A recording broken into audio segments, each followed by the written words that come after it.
Un jour, j'étais à Montréal et je parlais avec une fille qui servait à l'église. Et puis, je la connaissais pas. On était en voiture avec des frères et puis elle, et puis on devait la ramener chez elle et j'essaie de la connaître. Je lui pose simplement la question, je dis, j'ai une question pour toi. Je dis, si par exemple tu meurs aujourd'hui, est-ce que tu sais exactement où tu vas? Elle me dit non.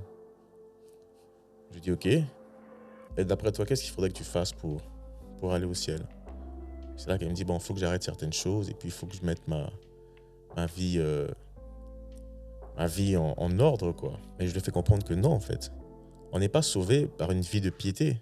On n'est pas sauvé parce qu'on arrête de pécher. Le vrai salut, c'est pas simplement quelqu'un qui vit une vie religieuse, une vie va à l'église ou s'abstient de diverses immoralités. Non, la différence avec celui qui est en Jésus-Christ et n'importe quel religieux de n'importe quelle religion, même de ceux qui se disent chrétiens. Beaucoup de gens se disent chrétiens, mais la vie qu'ils vivent, c'est simplement en espérant peut-être que ça va appuyer sur la balance de leur salut. Non, rien de ce que je fais va appuyer sur la balance de mon salut. C'est Jésus-Christ. Et à cause de ça, c'est la plus grande motivation pour que je puisse marcher maintenant dans la vie que Jésus-Christ a vécue.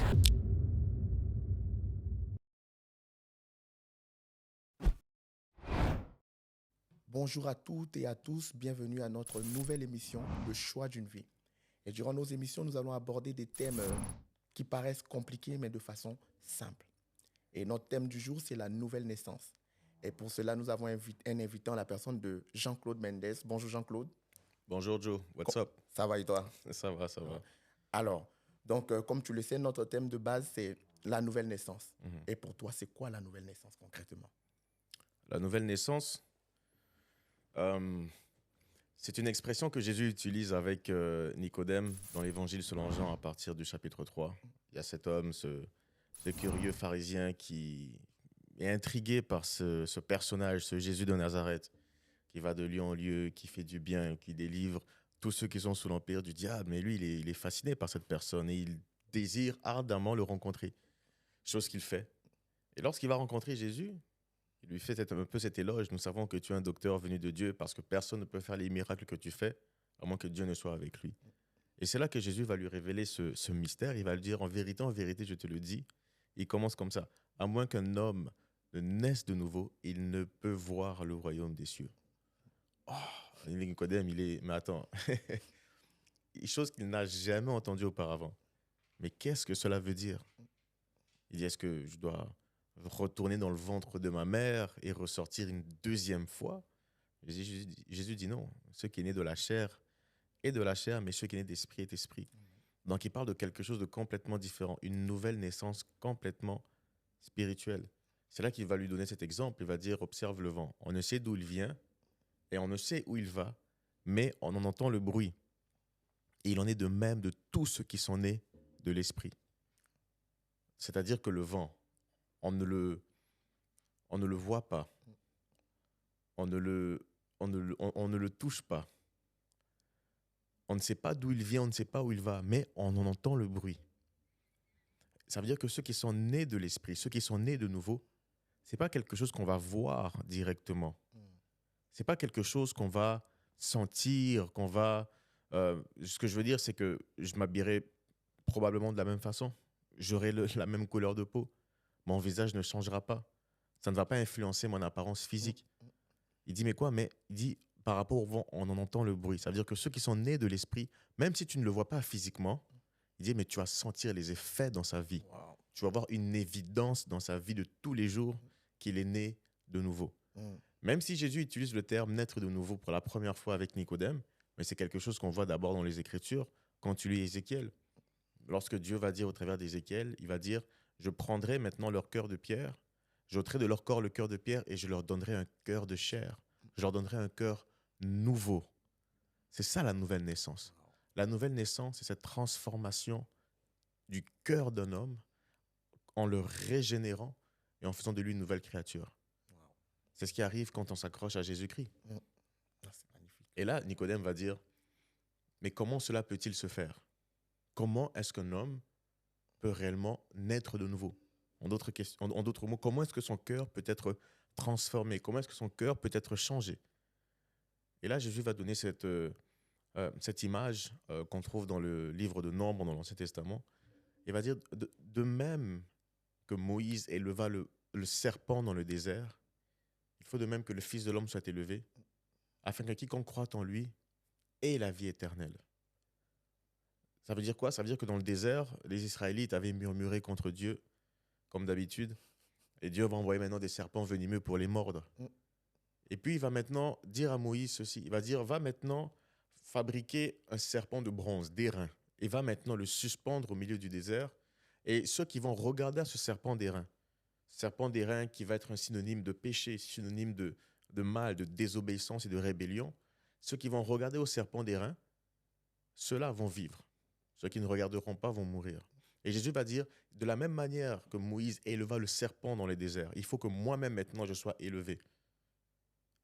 Le serpent d'airain était synonyme de péché et Jésus lui-même a été élevé sur la croix du calvaire. Il est écrit dans 2 Corinthiens 5 que celui qui n'a point connu le péché s'est fait lui-même péché pour nous. Il a été élevé dans le désert. Il a dit afin que quiconque croit en lui ne périsse point mais ait la vie éternelle.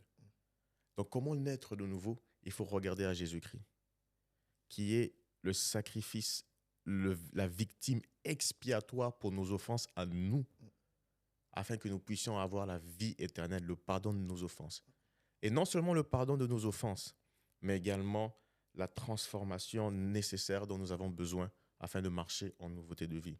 C'est ça la nouvelle naissance. Amen. Waouh, c'est complet, c'est vraiment complet. Mais tu as dit une chose, tu as dit la victime expiatoire. Mhm. Qu'est-ce que ça veut dire, la victime expiatoire? Une victime expiatoire, on peut imaginer un peu ce qui se passe avec Israël. Parce que tout ce qui se passe dans l'Ancien Testament, c'est l'ombre des choses qui sont à venir. Elles ont toute une signification. Ça veut dire qu'à l'époque, les Israélites, une fois par année, ils allaient amener un sacrifice au temple pour couvrir leurs fautes, leurs péchés. Et ce sacrifice allait subir le sort qu'ils méritaient à cause de leurs offenses. Ça pouvait être un bouc, ça pouvait être un taureau, une brebis. Un sacrifice parfait qu'on allait égorger, qui allait verser le sang pour ses fautes. C'est ça un sacrifice expiatoire. Ce sacrifice va expier tes péchés. Mais Jésus-Christ, maintenant, il est ce sacrifice, ce bouc émissaire, si je peux utiliser ce mot. Il est cette victime maintenant qui va expier nos péchés à cause du sang qu'il a versé. Ça veut dire que Jésus-Christ, qui est l'agneau que Dieu présente, qui va mourir sur une croix, et il va verser maintenant son propre sang. Et en versant son sang, mais tous nos péchés maintenant ont été expiés, ont été imputés sur lui. Et à cause de ça, Dieu ne tient plus rigueur de nos offenses parce qu'il a puni Jésus à notre place. Amen. Voilà. Wow. Donc, Jésus a tout fait, quoi. Il a tout fait. Vraiment tout fait. Il a tout fait. Il a tout fait. Et il faut savoir qu'en ce qui concerne la nouvelle naissance, ce qui est important de savoir par rapport à ça, et ça, j'en parle souvent, la nouvelle naissance, ce n'est pas simplement une question de décision. J'explique. La vie chrétienne, oui, ça comprend une décision. Ça veut dire que je fais le choix de me charger de ma croix tous les jours. Je fais le choix de me séparer de certaines choses qui sont des obstacles à ma vie en Jésus-Christ. Mais la vie chrétienne, la nouvelle naissance, c'est une question de puissance du Saint-Esprit. Pourquoi? Parce que qu'est-ce qui se passe quand on s'identifie à Jésus-Christ? Parce que croire en Jésus-Christ, c'est ça, c'est s'identifier à Jésus-Christ. Ce n'est pas simplement je suis au courant de ce qu'il a fait. Beaucoup de gens, même dans l'Église, sont simplement au courant du sacrifice de Jésus-Christ. Ils savent intellectuellement ce qu'il a fait. Et ce qu'ils se disent, c'est ceci. Je vais essayer de ne plus pécher, de vivre une vie morale et de me greffer à certaines activités religieuses. Le dimanche, je vais à l'église, je participe à des prières, je sers quelque part à l'église, je vis une vie morale, je suis au courant de ce que Jésus a fait, et ainsi, j'irai au ciel, je serai sauvé. Ce n'est pas ça la nouvelle naissance.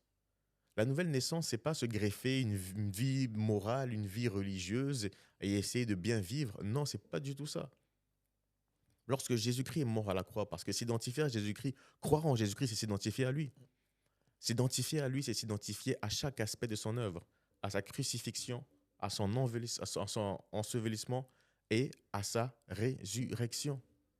Ça veut dire quoi? Ça veut dire que quand Christ a été crucifié, moi aussi j'étais crucifié avec lui. Quand il a été enseveli, j'étais enseveli avec lui. Quand il est ressuscité d'entre les morts, je suis ressuscité avec lui. Paul nous dit quoi? Il dit que dans Galates, il dit j'ai été crucifié avec le Christ. Il dit dans Romains également, j'ai dit nous qui avons été ensevelis avec Christ en sa mort. Et il dit aussi dans Romains et Colossiens, il dit puisque vous êtes maintenant ressuscités avec le Christ. C'est ce qui se passe. Et je crois que c'est ce que Paul appelle le baptême de la régénération. Quand on lit par exemple Tite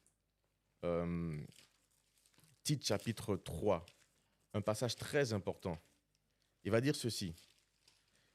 Il va dire au verset 3, « Car nous aussi, nous étions autrefois insensés, désobéissants, égarés, asservis à toute espèce de convoitise et de volupté, vivant dans la méchanceté et dans l'envie, dignes d'être haïs et nous haïssant les uns les autres. » Ça, c'est nous.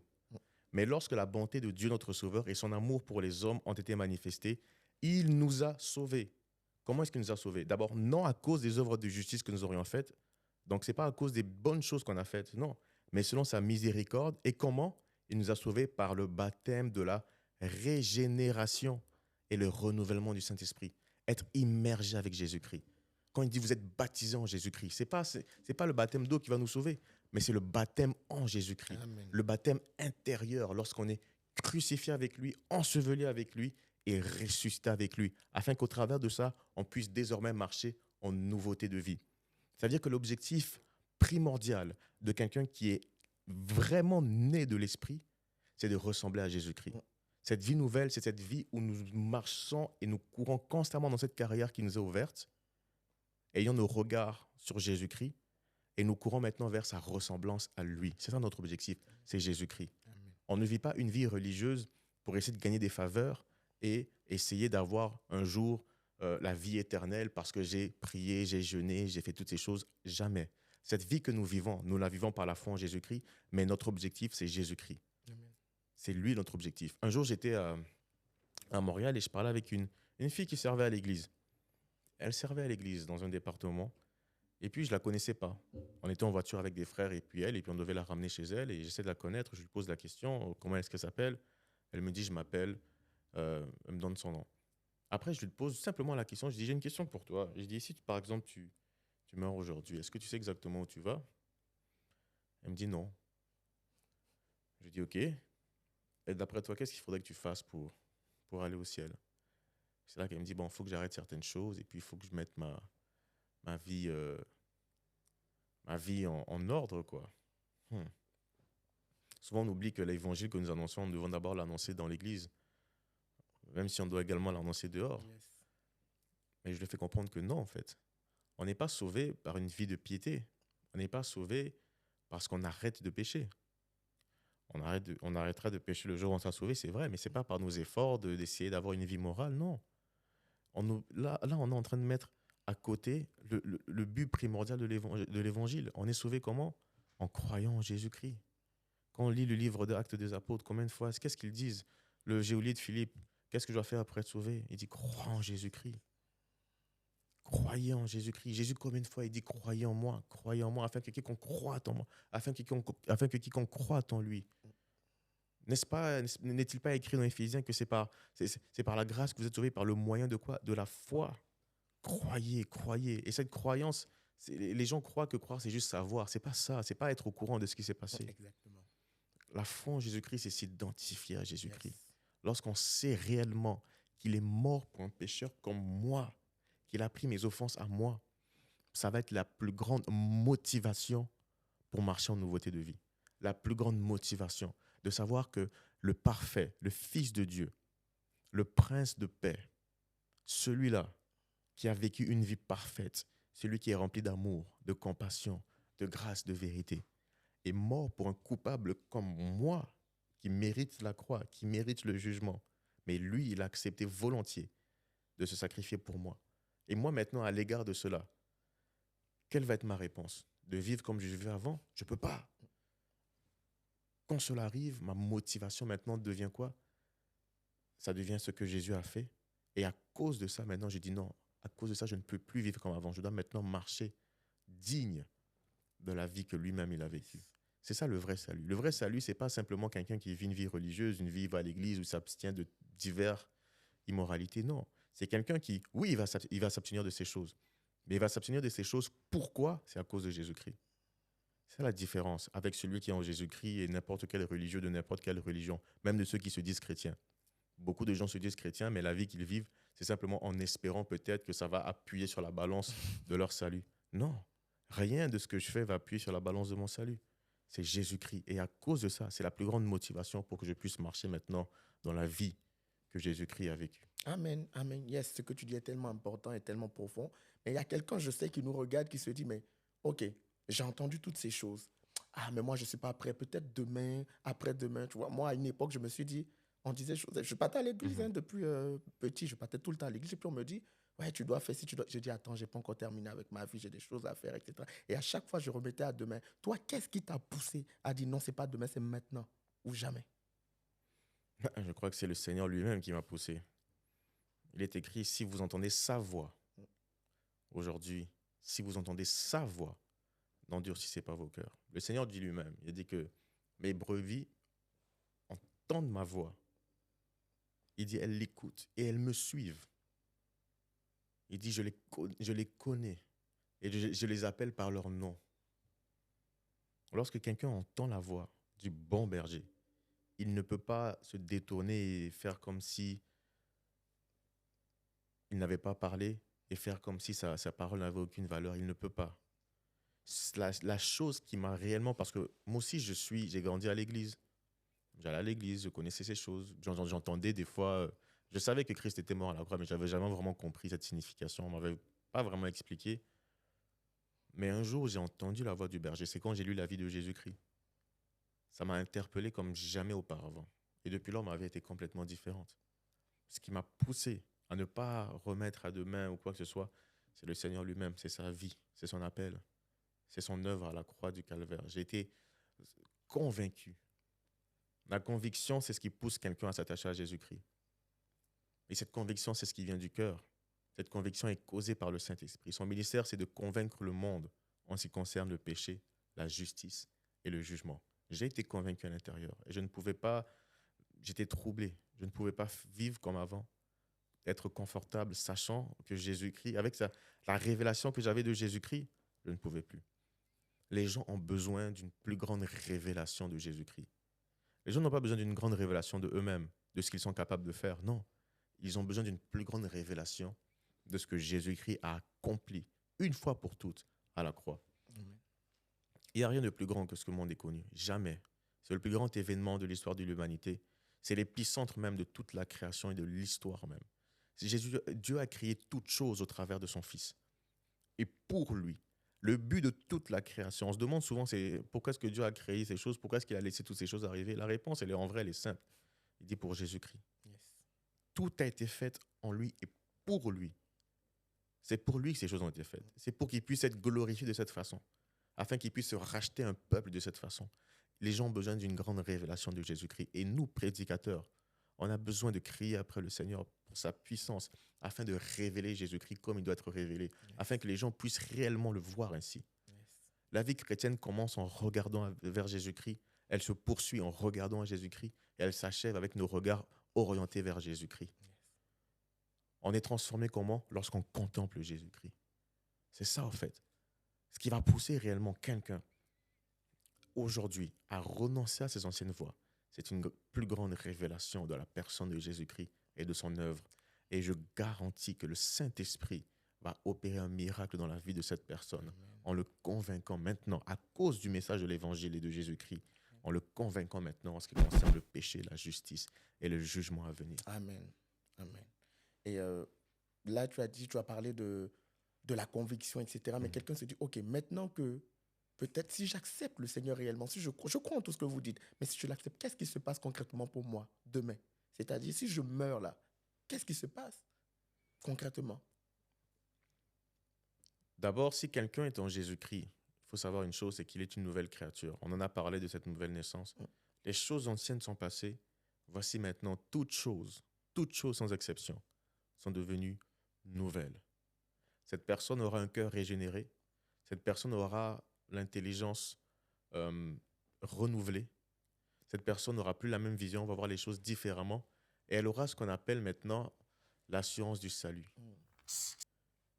Le Saint-Esprit maintenant, l'Esprit de Dieu rend témoignage en notre esprit que nous sommes maintenant devenus des enfants de Dieu.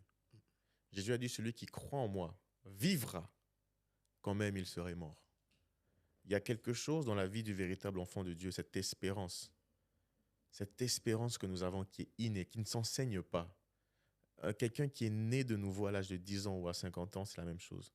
tu as cette espérance de la vie éternelle. Il y a un chant que j'aime beaucoup en anglais qui dit « Aucune culpabilité dans cette vie, aucune crainte dans la mort ». Cette personne qui croit en Jésus-Christ, demain, si elle n'est plus de ce monde, elle sera réunie avec Dieu, Yes. automatiquement. Automatiquement. Paul a dit que Christ est ma vie et la mort m'est un gain. Pour l'enfant de Dieu, pour le vrai chrétien, la mort lui est un gain. Il gagne. Il ne vit que pour un seul objectif, c'est que Christ soit glorifié dans son corps maintenant, soit par sa vie, soit par sa mort. Mais la mort nous est un gain. La mort n'est plus un mystère pour nous. Elle n'est plus un sujet de désespoir, de crainte, n'est plus un sujet de doute. Non. Nous savons une chose, à partir du moment où notre cœur arrête, que nos yeux se ferment, directement nous sommes passés maintenant de ce monde à la gloire. Amen. Directement. Un jour, je regardais une vidéo, je crois que c'était des funérailles, c'était des musulmans qui étaient là. Je crois qu'il y avait un imam qui avait ses mains sur le cercueil. Et puis, ils ont un certain aspect de l'éternité. C'est-à-dire qu'il dit, oh, là, c'est le gars qui est mort, il est dans l'éternité maintenant. Mais le gars, il pleurait, il dit, ça fait trop mal. Il dit, ça fait mal là, c'est l'éternité, les gars. Il dit, il commençait à pleurer, il avait les mains sur le cercueil, et puis il disait, c'est maintenant là. Il dit, moi, tu vois qu'il devenait très, très, très émotionnel par rapport à ça. Une certaine angoisse, tu vois, il pleurait et tout ça. L'enfant de Dieu, c'est pas ça. L'enfant de Dieu, lorsqu'il meurt à ce moment-là, nous savons qu'il est avec le Seigneur. Yes. Nous savons qu'il est avec le Seigneur. Yes. Il n'y a aucun jugement pour nous. Aucun jugement. Aucun jugement. Celui qui a le Fils a la vie. Et celui qui n'a pas le Fils n'a pas la vie. Et la colère de Dieu demeure sur lui. Le Fils de Dieu, Jésus-Christ, a pris tout notre jugement. Le châtiment qui nous donne la paix est tombé sur lui. Aucune crainte de la mort. Yes. Mais s'il vit dans ce monde encore, et il vivra maintenant par la foi en Jésus-Christ, il vivra maintenant habité par son esprit. Et son esprit va faire en sorte que chaque jour qui passe, chaque mois, chaque année, il va devenir de plus en plus semblable à Jésus-Christ. Il sera conduit par lui. Et il va être nourri par lui. Il va être fortifié par lui. Il sera constamment renouvelé par lui. Il ne sera jamais seul. Ça ne va pas empêcher que les intempéries de la vie, que les événements, que les circonstances l'atteignent. Jamais. Mais Jésus a dit que celui qui écoute les paroles que je dis et qui les met en pratique est comme un arbre, est comme un homme prudent qui aura bâti sa maison sur le roc. La pluie est venue, les vents ont frappé, le torrent est venu, et la maison est demeurée solide parce qu'elle était bâtie sur le roc. Mais celui qui entend ces paroles, il ne les met pas en pratique, est comme un homme insensé qui a bâti sa maison sur du sable. La pluie est tombée, les vents sont venus, les torrents sont passés, et la ruine fut grande parce qu'il avait bâti sa maison sur du sable. Lorsque quelqu'un était en Jésus-Christ, il bâtit sa maison, donc sa vie, sur un roc. Et ce roc, c'est la parole de Dieu. Amen. Le ciel et la terre passeront, mais ces paroles ne passeront jamais. Amen. Amen. Et si tu as une dernière chose à dire à quelqu'un qui se sent indigne du sacrifice de Jésus, qui s'est dit non, ça, c'est pas pour moi, c'est pour d'autres personnes, mais moi, c'est pas pour moi. Qu'est-ce que tu pourrais dire à cette personne-là? On est tous indignes de ce sacrifice, Amen. ça c'est une vérité. S'ils se sont indignes, même moi aussi j'en suis indigne. Personne ne peut se tenir Yes. devant Dieu et dire moi je suis digne de... Non, on est tous le seul qui... Il est écrit dans l'Apocalypse, un seul fut trouvé digne de prendre les livres et d'en rompre les sceaux. C'est Jésus-Christ. Personne d'autre ne fut trouvé digne, qu'il n'y a que lui. Maintenant, on est rempli de péchés, de vices, de mal et toutes ces choses. Ça nous qualifie pour son œuvre. Ça nous qualifie pour lui. Jésus a dit, ce n'est pas ceux qui se portent bien qui ont besoin d'un médecin, mais c'est ceux qui se portent mal. Il dit ainsi, le Fils de l'homme n'est pas venu pour appeler des justes, mais pour appeler des injustes à la repentance. Il suffit d'étudier sa vie et de voir avec les gens qu'il a appelés, avec qui est-ce qu'il a traîné, les gens qu'il a appelés à lui. Il suffit de voir quel genre de personne est-ce que c'était. Et un jour, il va donner cette merveilleuse parabole, la parabole du pharisien et du publicain. Il va dire, il y avait dans le temple donc un pharisien et un publicain qui allaient pour prier. Le pharisien, c'est l'homme de Dieu. L'homme qui connaît la parole, qui connaît la loi, qui de façon extérieure semble irréprochables. Les gens les honorent, les respectent. Et il y a le publicain, l'homme de mauvaise vie, le cupide, le voleur, le traître, que personne ne regarde, que personne ne respecte, que tout le monde rejette. Et il y a ce pharisien et ce publicain dans le temple pour prier. Et le publicain, il va prier en ce sens, à l'intérieur, il va dire, Seigneur, je te rends grâce de ce que je ne suis pas comme les autres hommes. Je ne suis pas cupide ou ravisseur, ou comme ce publicain derrière moi. Non, moi, je jeûne 2 fois la semaine, je donne la dîme de tous mes revenus. Je prie, je fais toutes sortes de bonnes choses. Il se dit ça en lui-même. Mais il dit qu'il y a ce publicain, cet homme de mauvaise vie derrière, qui n'arrive même pas à lever les yeux vers le ciel et qui se frappe la poitrine et qui dit simplement, Seigneur, aie pitié du pécheur que je suis. Jésus a dit, c'est le publicain qui est rentré chez les justifiés. Car quiconque s'élèvera sera rabaissé, mais quiconque se rabaisse sera élevé. Il dit, si tu es ce publicain, tu es qualifié pour recevoir la vie éternelle. Amen. Il est venu pour les pauvres en esprit. Il est venu pour ces gens qui sont des pécheurs. Il est venu pour ces gens qui sont complètement démolis et brisés à cause de leurs offenses. Il est venu pour ces gens qui sont humbles. Il est venu pour ces gens qui sont prêts à se jeter à ses pieds. Amen. Wow. Comme Marie de Magdala. Magnifique. Magnifique. Alors, je suis sûr que tu as compris durant cette émission que Jésus n'est pas venu pour ceux qui se croient parfaits. Il est venu pour les malades, pour les personnes qui reconnaissent au-dedans de qu'ils ont besoin de Dieu, pour des personnes qui ont besoin de vivre une nouvelle vie. Et c'est pour toi. Et c'est pourquoi je vais t'inviter. Si toi aussi tu en as marre de cette vie d'hypocrisie, si tu en as marre de cette vie où tu subis tout le temps, si tu en as marre de ne pas avoir l'assurance de ton salut, je vais t'inviter à faire cette prière qu'on appelle la prière du salut. C'est cette prière-là qui te fait passer des ténèbres à la lumière, qui te fait passer de création à fils, à enfant de Dieu. Et si tu veux le faire, tu vas juste répéter après moi. Seigneur, je te demande pardon. Pardon pour mes péchés. Pardon d'avoir cru que moi aussi je te connaissais. Pardon d'avoir cru que parce que j'allais à l'église, j'étais chrétien. Aujourd'hui, j'ai entendu ta parole. Et je crois que, Seigneur, je ne t'ai jamais connu. Mais aujourd'hui, j'ai décidé de te connaître, de te rencontrer, de vivre pour toi et de te faire plaisir. Alors, je veux t'accepter maintenant comme Seigneur et Sauveur de ma vie personnelle. Je te fais confiance et je m'attends à toi. Merci, Seigneur, au nom de Jésus. Amen. Amen. Et si tu as fait cette prière, je tiens à te dire que le ciel est dans la joie. Et nous aussi, nous sommes dans la joie. Et donc, dans la description, tu auras tout ce qu'il faut pour que nous puissions entrer en contact avec toi afin de t'accompagner dans cette nouvelle vie. Et surtout, n'oublie pas de t'abonner, de commenter, de partager autour de toi. Et on se retrouve certainement à la prochaine vidéo.